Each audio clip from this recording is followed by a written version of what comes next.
What's up, everyone? Nate here with another Out of the Theater review. Now, today I went to check out the latest Joker film. This is Joker Folie à Deux. I don't even know I hate that. I hate the title. I don't even know what to call it. Something like that. Joker 2. This is a sequel to the Joaquin Phoenix-led Joker film, and I'm going to give you my 2 cents on it, but before I do, if you would, please consider subscribing to the channel if you're not already, and hitting the bell icon, that way you get notified every time videos drop. Also, if you could give me a thumbs up down below, it helps the video out. Leave me a comment as well. Did you see it? Did you like it? Did you hate it? I want to know. Okay, my experience with the previous Joker, the original Joker, I thought it was a good movie. I thought it was well acted, well made, well written, but I didn't love it as much as most other people seem to. I was really surprised when it hit like $1 billion. Like, it just didn't seem like that kind of movie to me, but it was good enough. It made a ton of money. So Warner Brothers, of course, said, we want a sequel, Todd Phillips. Give us another one. And here we are, $200 million budget, which I will say right off the bat, before I get into my pros and cons, I cannot believe this movie had a $200 million budget. It seems crazy. I know that the first one made a lot of money, so they were like, here's a bigger budget, but I don't know where it went. I'm not quite sure now that I've seen it, but whatever. 200 million. What is the result of that? Let's start with the good. As always, I think Joaquin Phoenix once again gives a great performance. I liked him a little better in the first one than in this one. I thought he was still good. He was still really good as Arthur Fleck, and this time he sings, because this is a musical. So he sings and he does his own singing. He's not a great singer, but he holds his own okay. Like, it's not that bad. I thought Lady Gaga was also really good as Harley Quinn. A different take on the character, sort of. I thought she was good. Obviously, she can really sing. So in the singing part, she was great. But even the acting parts, I thought she did really well. And I did like Brendan Gleeson as a prison guard in this movie. I thought he was a good, interesting casting that I think did a good job. Also, the cinematography, fantastic. It looks great. Maybe that's where all the money went. I don't know. The cinematography is terrific. This is a beautiful looking movie, even though the sets are kind of, some of the locations are kind of dingy, Arkham and things like that, a courthouse, like nothing you would think would be very beautiful, but it's very beautifully shot.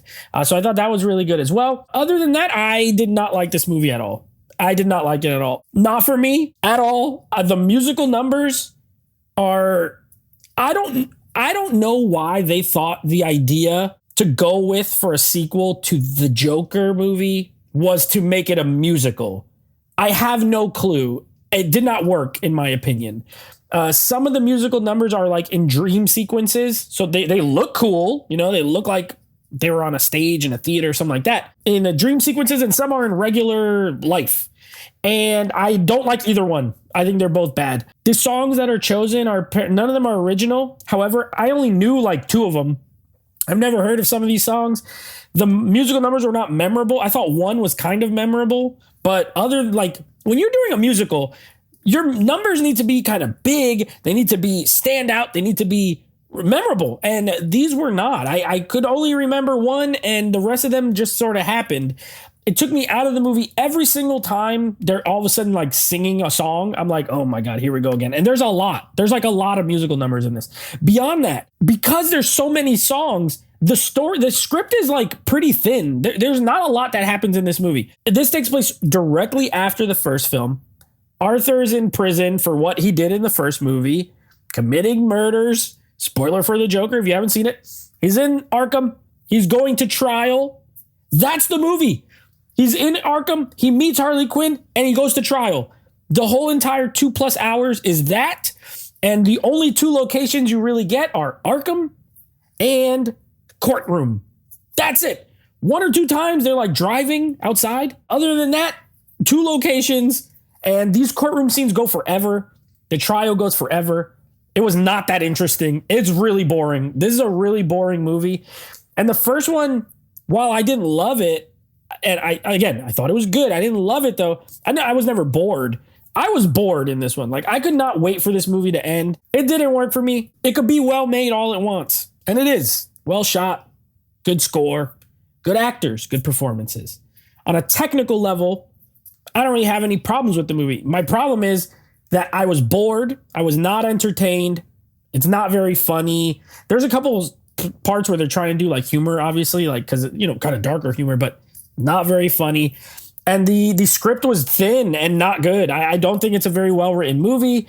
I was not entertained by it at all. I really hated it. And I don't like to say movies are horror. I don't think it's like a horrible movie, but it didn't work for me. I did not enjoy it. I'm honestly going to give it a 2 out of 10. Maybe that's harsh.